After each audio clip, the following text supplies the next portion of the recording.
పద్మావతి అంటే అర్థమే తెలుసు మీకు, పద్మములు కలిగినది. ధనవంతుడు అంటే ఎవరు? ధనము కలిగిన వాడు. అలాగే పద్మావతి అంటే పద్మములు కలిగినది. మనం అందరం పద్మావతులే, స్త్రీ పురుష భేదం లేదా అక్కడ.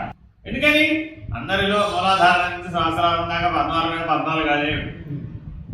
అది పద్మావతి అంటే అర్థం. కుండలిని శక్తే పద్మావతి, వేరే ఇంకేం లేదు.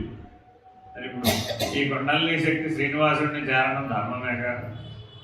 మూలాధారంలో ఉన్న కుండలిని శక్తి సహస్రారంలో ఉన్న శ్రీనివాసుడిని చేరిందట.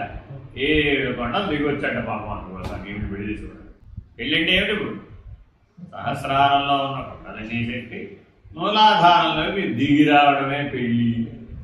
మోక్షం అంటే ఏమిటి? మూలాధారంలో ఉన్నటువంటి పద్మావతి శ్రీనివాసులు మళ్ళా సహస్రారానికి ఎక్కారట. ఎక్కితే పద్మావతి ఏం చేసింది? రానుభో అంట. రానుభో అంటే నువ్వు రాకపోతే నేను ఉంటాను ఎక్కడ అన్నట్టు ఆయన 7 గంటలు ఎక్కేసాడు. మనం కూడా ఇప్పుడు ఏం చేయాలి? ఈ సంసారం ఇప్పుడు నీతో రాకపోతే ఏం పోయింది, ప్రపంచం నీతో రాకపోతే ఏం పోయింది? ఇప్పుడు నేను రానుభో అన్నది ఎవరు? ఇప్పుడు సంసారం, ప్రపంచం, శరీరం, ఇంతేనా కదా? నువ్వు రాకపోతే నేను ఉంటానేమిటి అని నువ్వు ప్రశాంతంగా శ్రీనివాసులాగా 7 కొండలు ఎక్కువ సహస్రాలలో ఉండు. అదే శ్రీనివాస కళ్యాణం.